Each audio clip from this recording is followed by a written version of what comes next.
Friends, welcome back to my channel. Today, we have a story of a disingenuous mother, a dirty bastard of a father, and a poor victim where it took nearly 30 years to figure out what happened to her. Now, one of the reasons why I've decided to tell this story is because right now, everyone is going crazy over the Epstein files, right? The Epstein files have nothing to do with the story I'm about to tell you, right? But just humor me for a second. I got a hold of the Epstein files and I was going through them. And as you guys know from my other channels, going through court records is something I do on a daily basis to make the stories that I do, right? So I was whizzing through. And then I went on YouTube for a second and I realized there's so many people right now who are live streaming these files, right? Going through them. And I wondered why. And then it hit me. Everyone's doing it for gossip. Everyone's doing it, whose names are in the file. But nobody's talking about the victims. Nobody's talking about what these poor girls had to go through.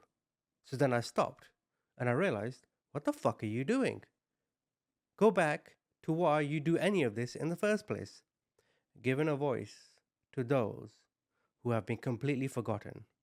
So today's story is of Aundria Bowman.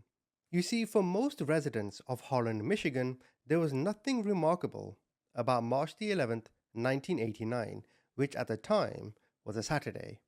But all was not well in the house on the corner of Lincoln Road and 52nd Street.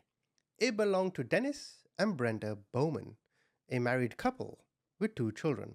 For the Bowmans, March 11th marked the last time they saw their 14-year-old daughter, Aundria, alive.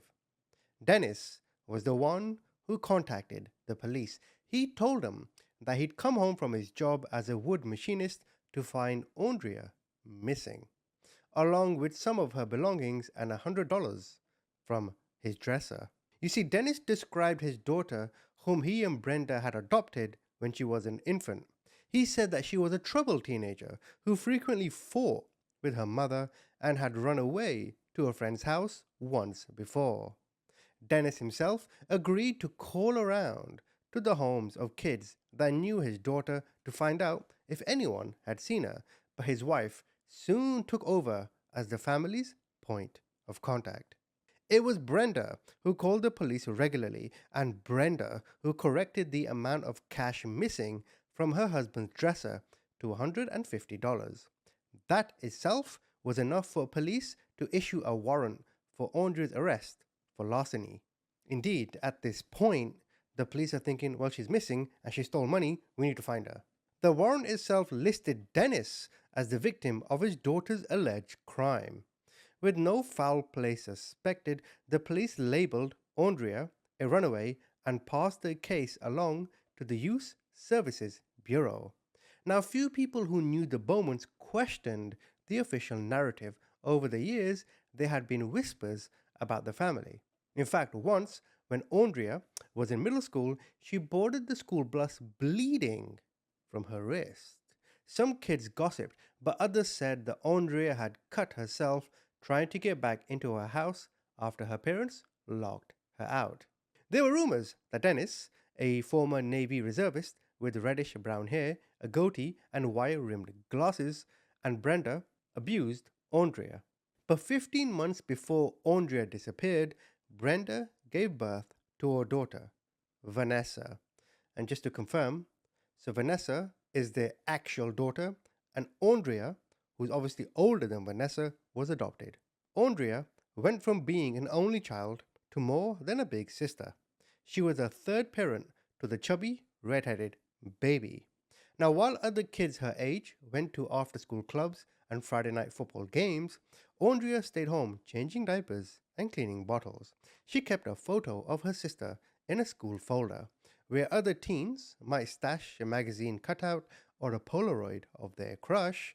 When she wasn't with Vanessa, Aundria was anxious about the baby's well-being. For all intents and purposes, a very, very caring sister, not the troubled child that the local community assumed. In fact, many people assumed that Aundria had gotten so fed up with her home life that she just up and left, maybe she'd gone looking for her birth mother. Brenda reported a series of tips in the weeks and months following her daughter's disappearance, all of which seemed to confirm that Aundria had run away. And at the end of March, Brenda claimed Aundria had been spotted at a 7-Eleven. In mid-April, Brenda said she received an anonymous call from someone claiming that police were looking for the teenager in the right area, but on the wrong street. In June, she reported a sighting at a local property where Aundria had supposedly been hanging out with a group of young men. And in October, Brenda said a friend had seen Aundria pregnant and with dyed hair. The police investigated all of this, but they found nothing. Aundria's classmates went to prom and graduated, then got jobs or headed to college. Eventually, they married and had children of their own. But Aundria remained 14 forever. A single photograph formed most people's memory of her.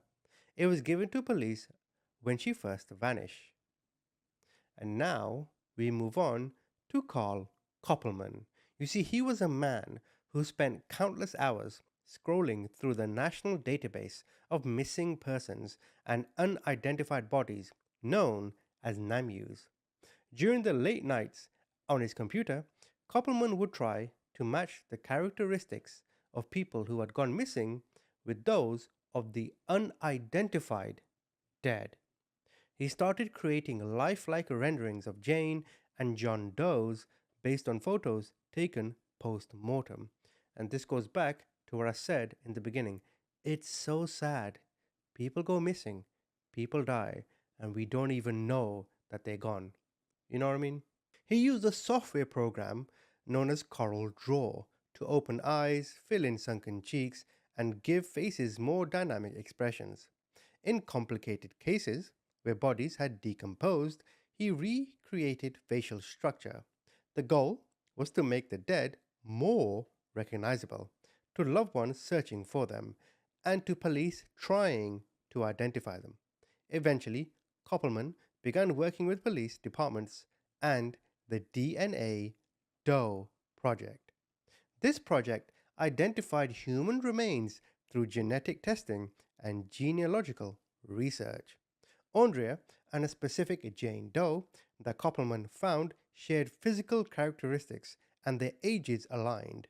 As he went through the database, he figured in 1999 she would have been 25, and this Jane Doe that he found, it was then that she was killed.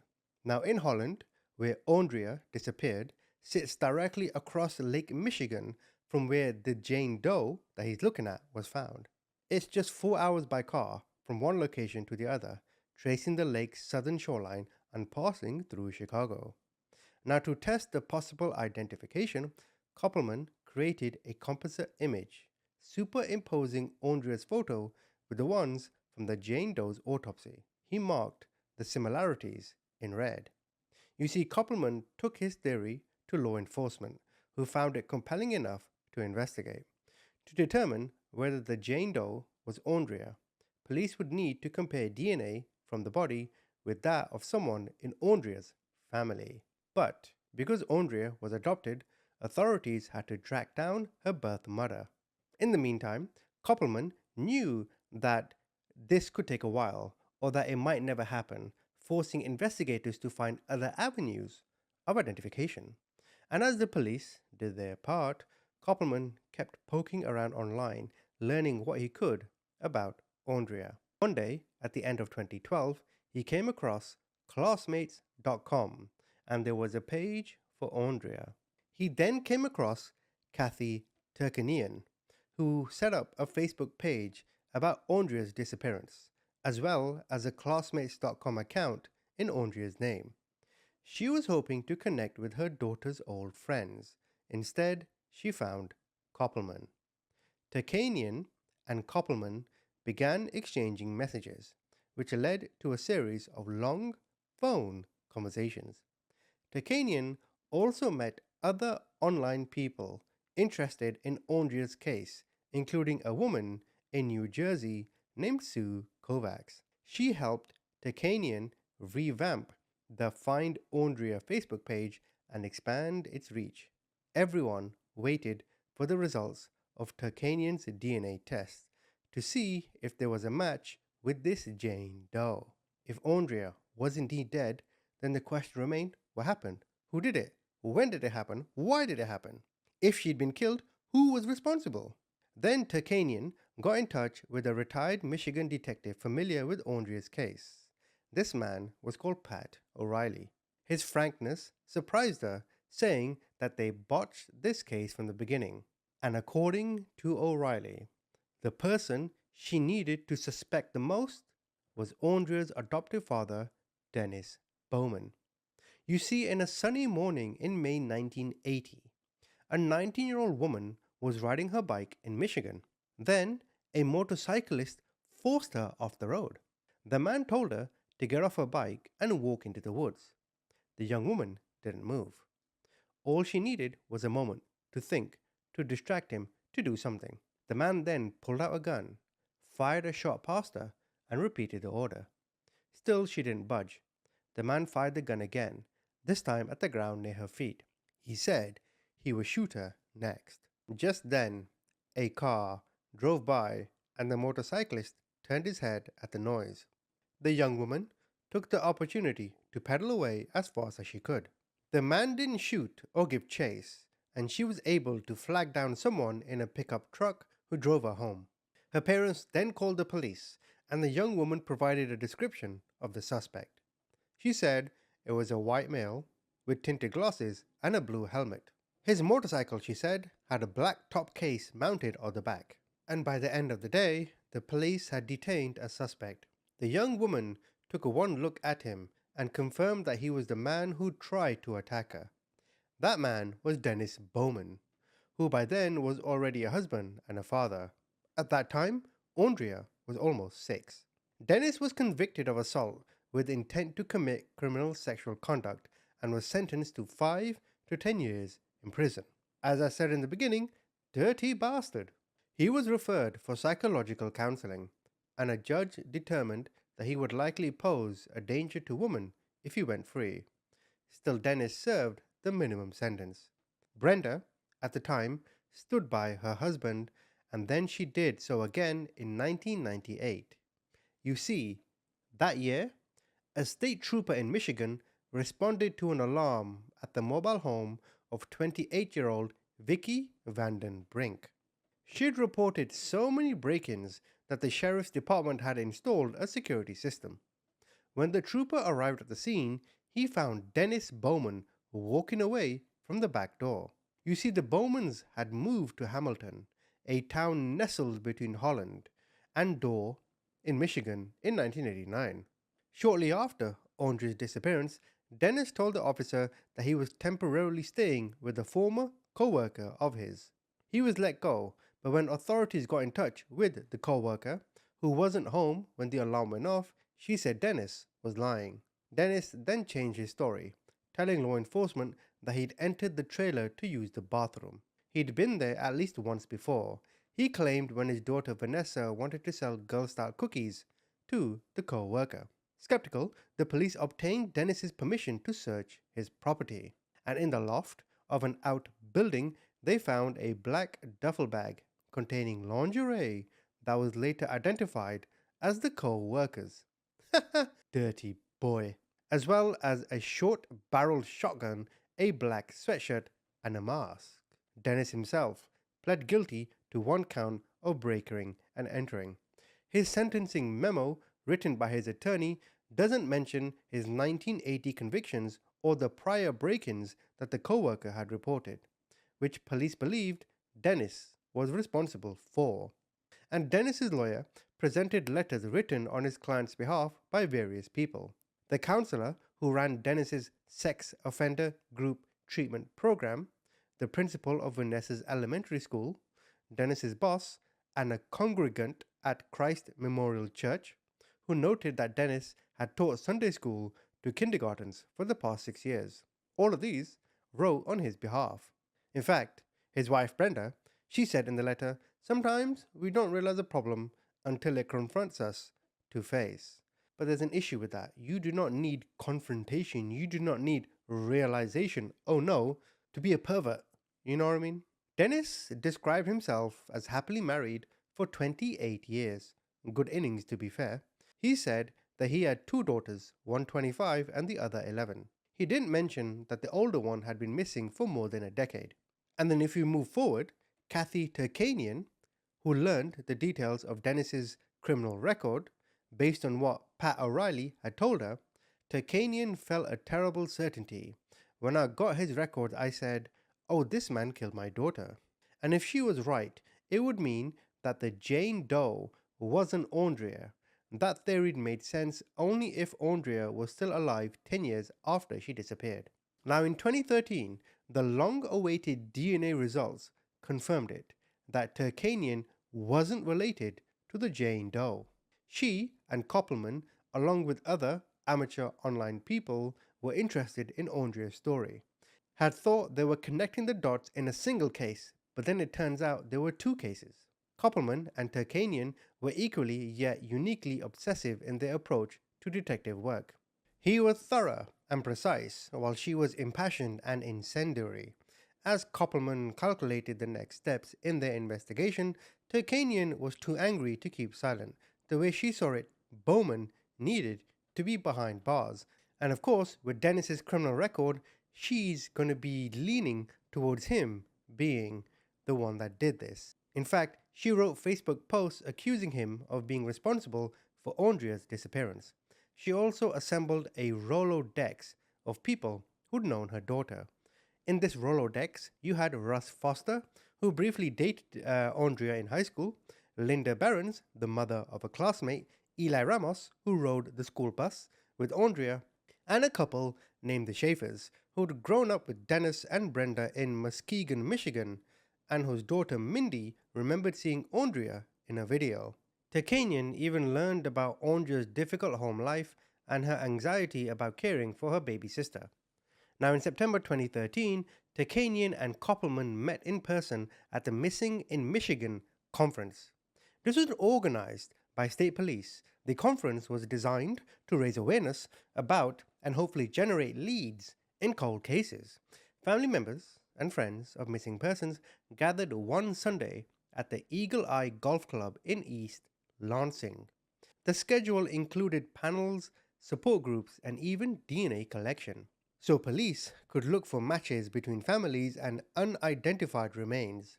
Turkanian and Koppelman showed up in custom shirts that read "Find Aundria Bowman." The day kicked off with an early morning group therapy session. Turkanian and Koppelman took their seats in a large circle and listened as people introduced themselves. Koppelman scanned the room and was surprised when his eyes landed on a familiar face. You see, he nudged Turkanian and she looked over, and he said, "That's Vanessa. That's Brenda." Brenda and Vanessa recognized Turkanian as well. The Bowmans were aware of what Turkanian had been saying about Dennis on Facebook. When it was Brenda's turn to introduce herself, she told the room, "We have a little situation here." Looking at Turkanian, she said, "You very much resemble Aundria." Brenda tried to keep talking, but Turkanian didn't let her. She'd lain awake so many nights furious that her daughter's adoptive mother hadn't protected her. So she shouted, "Tell them the truth, Brenda. Tell them about your husband." The session descended into a dramatic exchange before finally getting back on track. Afterward, Turkanian hung back as Koppelman approached Brenda, insisting that he only wanted to talk. Though flustered, Brenda seemed eager to explain her side of the story. She insisted that she and Dennis had fully cooperated with police after Aundria's disappearance. She presented a binder full of notes and missing person flyers as proof. She recounted sightings of Aundria. It was clear she still believed that the teenager had run away. According to Koppelman, when he brought up Dennis's criminal record, Brenda replied, "I haven't forgotten what he did, but I do forgive him. I take my marriage vows very seriously." Too bad he didn't. Koppelman thought her words sounded rehearsed but not disingenuous. Turkanian had been biting her tongue while Brenda and Koppelman spoke, but now she exploded. "Tell us how you abused, starved, and humiliated her, Brenda." Vanessa reacted to the verbal attack on her mother, had to be held back by a male attendee. Vanessa shouted to Turkanian, "You need to be put into a fucking insane asylum." The Bowmans and Turkanian avoided each other for the rest of the day. After the conference, Koppelman and Turkanian returned to their respective homes on the east and west coasts. But they'd already decided they needed someone on the ground in Michigan, a private investigator, to keep working Aundria's case closer to where she'd gone missing.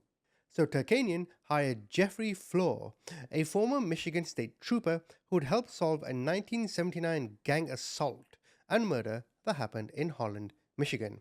Floor soon managed to get his hands on Aundria's police file, which Turkanian and Koppelman had never seen. Oddly, the earliest documents in it weren't from March 1989, when Aundria disappeared. They were dated 4 months earlier. That's when police responded to allegations of abuse in the Bowman home. The report didn't go into detail about what happened, noting only that local authorities had determined the allegations weren't true. But if one thing was consistent in Aundria's case, it was carelessness. Koppelman and Turkanian were sure law enforcement had missed something. They weren't looking for people who could fill in the blanks. And then we come on to Jennifer Jones. She became friends with Aundria in middle school band, where they both played in the wind section. They remained close during their freshman year of high school. One Tuesday afternoon, Aundria came home with Jones, but when it was time to leave, she said she did not want to go. According to Jones, Aundria said her father was sexually abusing her. Jones's mother let her stay the night, and the next day took her to the principal's office, where Aundria repeated the accusations to school officials. Jones was sent to class and assured that the adults would handle the situation. Aundria wasn't at school the rest of the day, and Jones assumed that she was in protective custody. It was only later that she learned that Aundria had gone home with her parents. Around the time Aundria confided in Jones and her mother, she also spoke to Arlene Ron, another local mom. Aundria befriended Ron's sons through their church's youth group and had started hanging out at their house. Ron assumed Aundria had a crush on one of the boys. Eventually, Aundria told Ron that her father was abusing her. She also said that Brenda knew and did not care. Ron was hesitant to get involved. She told Aundria to talk to her youth pastor. Then, one evening, as Ron pulled into the Bowman's driveway to drop off Aundria, Dennis appeared and told Ron to stay out of his business. "It just made me so uncomfortable," she later said. Ron never reported the incident to authorities. Within a few months, Aundria was then gone. There were also other red flags. The Schaefers, the couple who'd grown up with the Bowmans in Muskegon, knew about Dennis's criminal record and recalled him bragging about sexual conquests as early as high school. Who on earth calls it a sexual conquest? This isn't bloody imperialism. They'd always felt uneasy about him, and they kept a watchful eye over their own daughter when he was around. The Schaefers ultimately ended their friendship with the Bowmans after Aundria went missing.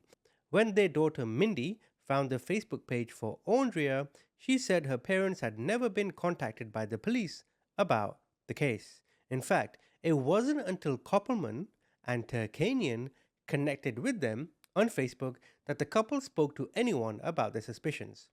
Facebook itself turned up another source, one who believed that Dennis Bowman's criminal behavior had persisted between his convictions in 1980 and 1998. When Melissa found the Find Aundria page, she sent a message to the administrators describing what had happened to her on a bright September afternoon in 1989 when she was only 6. As she was walking to a friend's house, she was flagged down by a man in a truck who promised to take her to see some puppies. He told her that her mother said it was okay and pulled Melissa into the cab. As he drove, the man stroked her face. And then Melissa's stomach churned. "Is that it?" she asked again and again, pointing to each barn and turnoff they passed, hoping that was where the puppies would be. Eventually, the driver pulled into a rural area near the town of Hamilton. The man parked the truck, grabbed Melissa by the neck, and dragged her into a thicket. He ripped off her blue sweater, printed with the words "Young at Heart," and wrapped it around her mouth. He tied her hands behind her back with a length of rope and removed the rest of her clothes. Then, as the attacker knelt over Melissa and unzipped his pants, he startled at the sound of barking dogs nearby. The man ran off, leaving Melissa alone.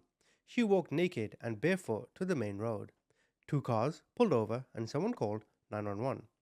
The police then visited Melissa's home that night, and a sketch artist created a rendering of the perpetrator and his vehicle, a red pickup truck with a white cab.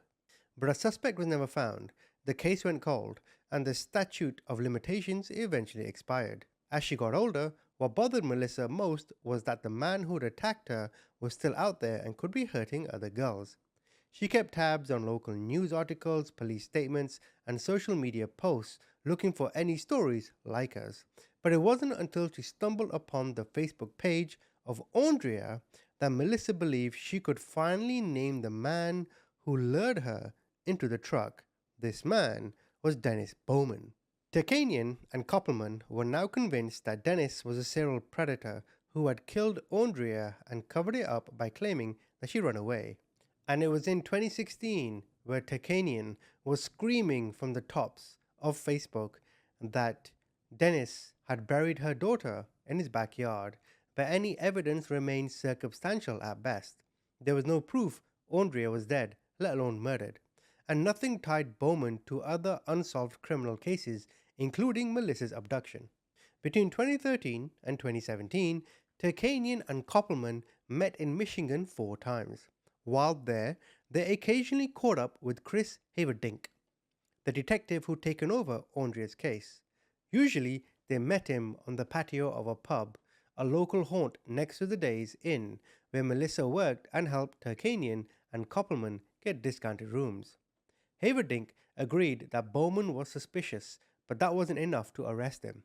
Turkanian and Koppelman visited Michigan for the last time in May 2017. It was becoming clear that they'd gotten as far as they could on their own.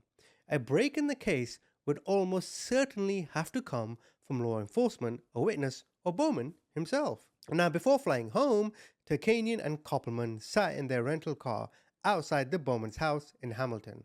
After years of examining Google Street Maps and satellite images, Turkanian had zeroed in on a concrete slab at the back of the property. She was convinced that Bowman had buried her daughter underneath it. She stared at the house until the last possible minute, when Koppelman insisted they'd miss their flights if they didn't leave. We also have Peggy Johnson, who was never reported missing. She was last seen at a homecoming dance in Harvard, Illinois in 1994, and most people who knew her assumed she'd run away and aren't worried enough to take out a classified ad in the paper. Remember those? But nobody seemed to suspect that something terrible might have happened to the girl. Johnson disappeared shortly after the death of her mother, the sole parent in her low-income household.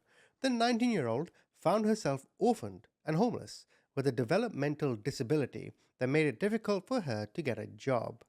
By chance, she met a nurse named Linda LaRoche, who offered her work as a live-in housekeeper and nanny to her children. The teenager jumped at the opportunity. Over the next 5 years, LaRoche abused Johnson, starving her and forcing her to live in a crawl space. The violence culminated in 1999 when LaRoche allegedly murdered the 23-year-old.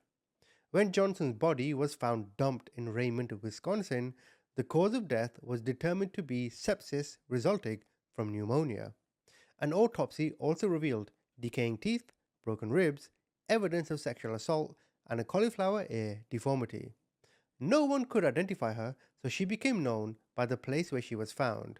She was the original Jane Doe who Turkanian was trying to solve. 20 years after Johnson's death, Wisconsin police received a tip from a concerned citizen about a nurse who'd confessed to killing someone who worked for her in the 1990s. In November 2019, Racine County authorities announced both Johnson's identity and LaRoche's arrest. The revelation was bittersweet for Turkanian. She was glad that the girl she once thought might have been her daughter had been identified, but she was like, well, where's my daughter? But then 2 weeks later, on a cold Friday morning, Turkanian's phone rang. Melissa's name flashed across the screen. Turkanian answered, and without even saying hello, Melissa announced they got him. You see, early that morning, Melissa had received a call from a friend who happened to live on the same block as the Bowmans. Police patrol cars clogged the street and flashing lights reflected off the windows of surrounding homes. Something was going on, something big. Turkanian felt dizzy. There was only one thing she could think to do. She hung up and called Koppelman. He was just sitting down at his desk for the day. Koppelman still did forensic sketching and online sleuthing on the side, but he'd returned to full-time work as an accountant after his mother passed away. Koppelman listened as Turkanian described what was happening at the Bowmans. They were sure it was connected to Aundria's disappearance. What else could it be? By that afternoon, the news was out. Bowman had been arrested at the Allegan County Sheriff's Office. But not because of anything to do with Aundria. He'd been arrested in relation to a murder Turkanian and Koppelman had never heard of. This was one committed 9 years before Aundria's disappearance, more than 800 miles away from the shores of Lake Michigan. Kathleen Doyle was the daughter of a naval officer and the wife of a pilot, and at the time of her murder in 1980, she'd been married just 9 months. You see, her husband was deployed on the USS Eisenhower in the Indian Ocean, and Doyle and the couple's tabby cat were living alone in a small house in Norfolk, Virginia. Doyle was an aspiring author who recently took up journaling, and the 25-year-old wrote about her anxieties and her excitement for the future. Doyle herself had been dead for almost 2 days when her body was found. She'd been stripped, gagged, strangled, sexually abused, and stabbed. Authorities suspected an intruder had done it, a stranger.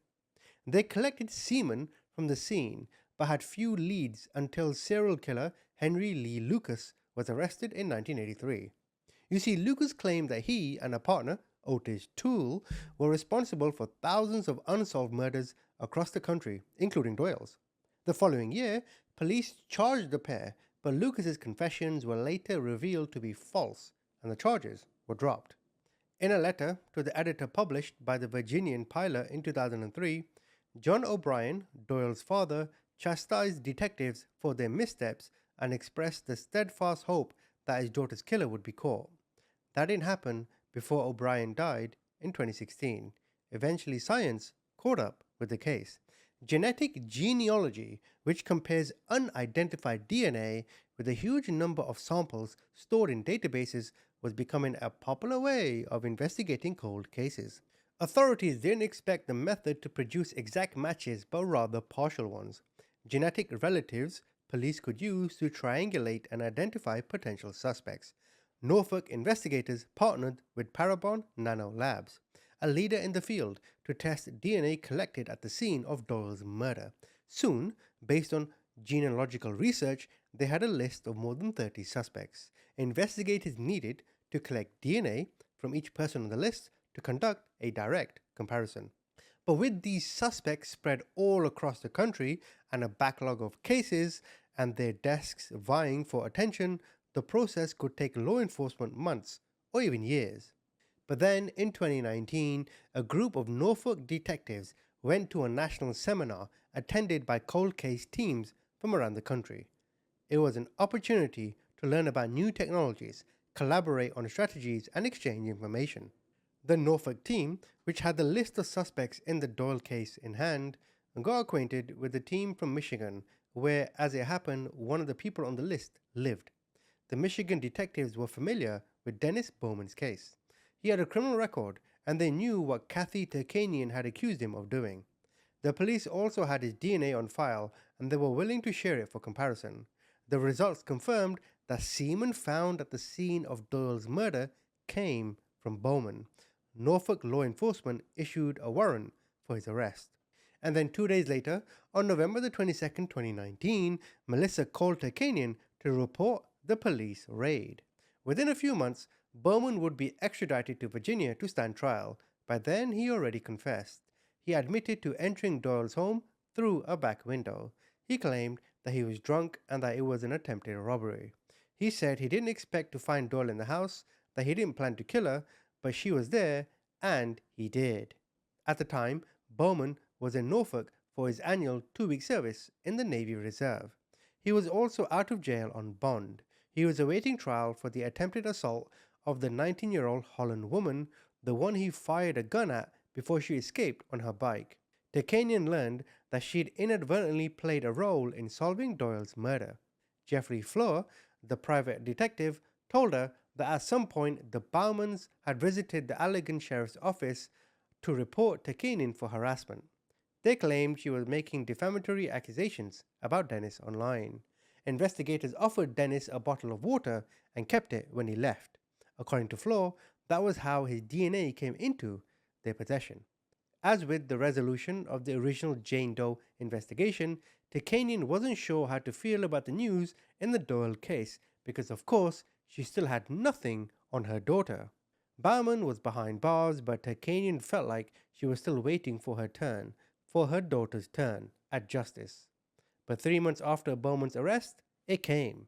In the first week of February 2020, with a thick layer of snow blanketing the ground, police returned to the Bowman's property.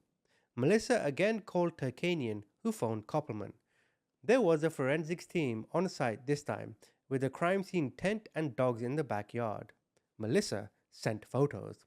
Officials appeared to be concentrating on one area in particular, and they had started to dig. Later that day, the police held a press conference. They announced that human skeletal remains had been found and that they likely belonged to Aundria Bowman. The police needed to confirm her identity. Turkanian provided her DNA immediately. And in March, almost 31 years to the day after Aundria disappeared, the results came back. There was a DNA match. Turkanian had been right about what happened to her daughter. The police had found Aundria's remains beneath the concrete slab behind the Bowman's house. Dennis claimed that Aundria's death was an accident. He said they were arguing, so he abused her on the face, she fell and broke her neck. He reported her missing to cover it up. That was the story he told Brenda in correspondence from prison. In June 2020, Dennis himself received 2 life sentences plus 20 years for killing Kathleen Doyle. He was ordered to serve his time in Michigan, where he would stand trial for Aundria's murder. The first hearing was held in February 21. But because of the COVID-19 pandemic, the proceedings were live-streamed and Koppelman and Turkanian watched from their computer screens. Brenda took the stand first. She tearfully recounted how she had made missing person posters because she believed Aundria had run away. She said she learned the truth only after Dennis was arrested in the Doyle case. When she was asked whether Aundria had ever accused Dennis of molesting her, Brenda said yes, but that she hadn't believed that the allegations were true. She said that's a lie, and you know it. It was Brenda who told police where to find Aundria's remains. In a call from prison, Dennis had confessed to burying their daughter in the backyard.